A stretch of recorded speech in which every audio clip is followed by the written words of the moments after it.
Hello and welcome back to my channel, Erin Twibbles Around Aimlessly. I'm Erin, and on this channel I talk about my husband and I's journey to become debt-free in 2021 before moving on to investing in 2022. And one of the things we did at the beginning of the year is we set our financial goals. And I set a lot of different goals for the year. I have financial, personal, etc. But this is just a focus on what our financial goals were. And along with having those goals, I like to do check-ins kind of quarterly, then also mid-year. And then that way, if I want to change anything or add anything, I can definitely go ahead and do that at that time.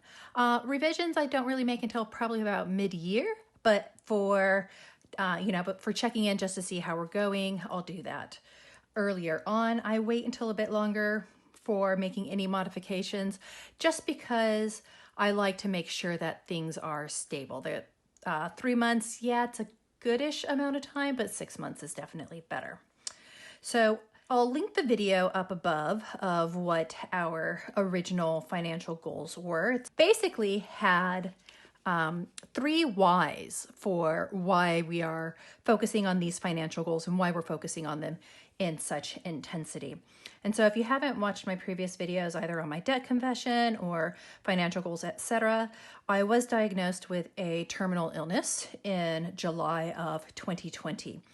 And that has really driven a lot of my decision-making processes and goals that we have set for the year. So my number one why is my family. I want them to be okay should anything happen to me earlier rather than later in terms of death. And I know that sounds quite a bit morbid, but it is a reality in my life. Well, I mean, it's a reality in everybody's life, right? Death and taxes, Benjamin Franklin, but a bit more at the forefront of my thoughts. So making sure that my family is going to be okay financially in the event that my income is lost or anything like that. Second, really just improving quality of life. And this comes down to reducing stress, improving my general well-being, but a lot of it around my psychological well-being. And then also maintaining harmony in my life as well. So I don't really believe in using the word balance because balance makes it seem as if you can have this perfect distribution of weight or focus. I like to think more in terms of harmony and harmonizing. Things are fluid, they're shifting at all times. And then number 3 is to really just enjoy life and ultimately explore more of Australia and New Zealand. There's always been these things that we want to do. And we've always said, oh, we'll do that later, we'll do that later, we'll do that later. And now later is no guarantee. So by taking care of some of these other issues, we'll have more money for leisure travel as well. I'm not big on setting a large amount of goals. Goal setting theory, you should have between 3 and 5. It's not a hard, fast rule, but anything below 3 is usually, you can lose kind of focus on them. Anything above 5, you become overwhelmed. So I started off with 3. I have added a new one since then that will come into play for quarter 2. So number 1 was to pay down our $43,000-ish of debt, and that was on all consumer debt, half part of it on a credit card, the other part a personal loan. Next, saving $19,240. This included our sinking funds. Now those sinking funds are revolving, so keeping track of this has actually proved to be a little bit more difficult. I am rethinking that tracking process because money for some of those sinking funds goes in, out. So I don't know if I should just track how much we have saved, including spending, or just how much we have saved after spending and paying things. Still having a thought on that, I'm not sure. And then I had behavioral. So these are really kind of my process goals. These 2 are outcome goals. And this one was a process goal, right? So your goals usually have 3 stages. Process, so what are the actions and behaviors? Performance, what are going to be the measurable types of indicators of success? And then outcome is basically, did you achieve it or not? Did you win or not on something? And so focusing really on 3 key behaviors and then some, but really focusing on diligence, our focus, and our consistency. And this applies really to both of these other goals. For quarter one, if you have been watching my things such as my Transfer Tuesdays or my check-ins or my weekly budgets, you would know that we have paid off a considerable amount of our debt. For quarter one, as at the end of quarter one, so this was the end of March, doesn't include April yet, shucky darn, but quarter two is going to look, it's just going to be schmick. So for quarter one, we paid off just about 35% of our debt. That came to just around $14,500 that we had paid off. That included $12,721 to our credit card, including interest. For number two, for saving, we actually have about $6,000 that is saved up between our emergency fund, some of our different sinking funds that we have with that. And so that puts us at 32% of the way to our goal. And then the last one, trying to measure or have measurable indicators for things such as diligence, focus, and consistency. A bit more difficult to define and come up with a measure for that is really objective for it. So these are a little bit more subjective. But I would say with diligence that we are probably at about 80%. One of the things that we're working on with this is for me to have much shorter turnaround times when submitting my medical reimbursements. I had said, hey, try to have these done within a week. Not meeting that all the time. In fact, I've got a stack that I've got to get sent in, but that's because just life happens and, some roadblocks come in, and that was multiple hospitalizations back to back.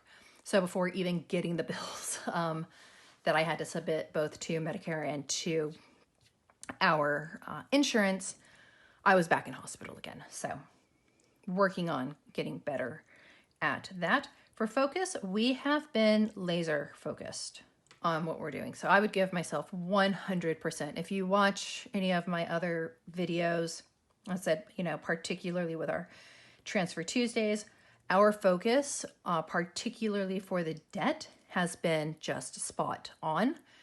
Also our focus for the savings. So we have readjusted our sinking funds. We've been putting money away, and that brings us to consistency. And I had multiple elements for consistency.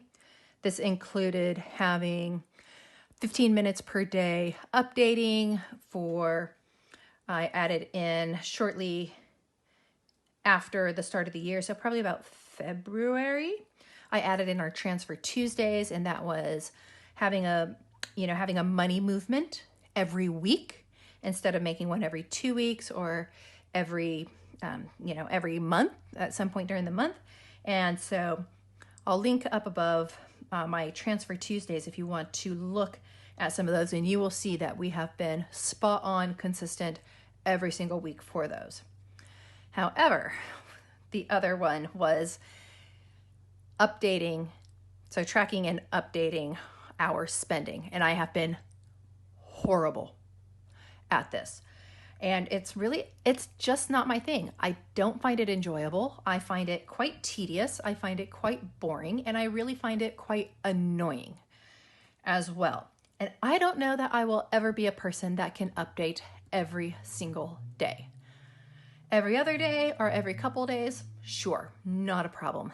Every day, I have not been able to find anything that motivates me yet to do that. So I would say our consistency on things such as tracking is probably only about 50%. And so if I were to take the average between those two, I would give myself the lower end. It's not even really the average. I would give myself about 70% on consistency. That's very much within the area of needs improvement. So I will continue to work on that. I'll probably revise in that. I want to make sure that I am tracking and updating. Maybe I'll start at, at least twice a week.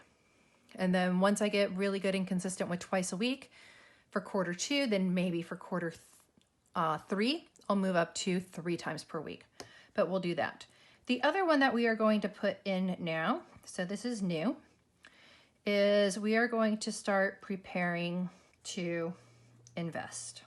And this is going to be a combination of reading books, reading articles, listening to podcasts, both stuff that is US based and then also Australia based. So really starting to improve our financial literacy. Pretty good in terms of budgeting and understanding money and such in general, but investing, whole nother story. And I will have a completely separate video on that of how I go about setting my goals, because I have a very specific process that I go through, particularly with how I come up with what are my process goals, what are my performance goals, what are my outcome goals, what are my rewards going to be, what is my commitment strategy, what is any anticipated roadblocks, how do I intend to overcome those roadblocks. And so that will be forthcoming for that one. But in general, really quite pleased with how it is that we are doing. Looking forward to carrying this forward into quarter 2, having a nice quarter 2 check-in, and then making some of those mid-year changes, and then seeing how we go at the end of the year. Because here's the thing, if you are not tracking what gets measured gets done, and you cannot actually determine your level of success if you don't have any indicator of if you have been successful. So that is where we are at now. If this is the kind of thing that you enjoy, go ahead and give this video a like, because that really does help out.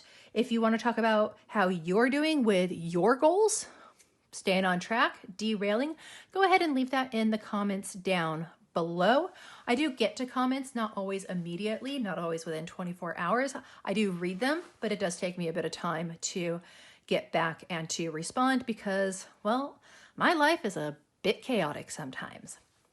As always, remember to choose kindness, show gratitude, and always keep a positive mindset. And I will see you in the next video. Bye.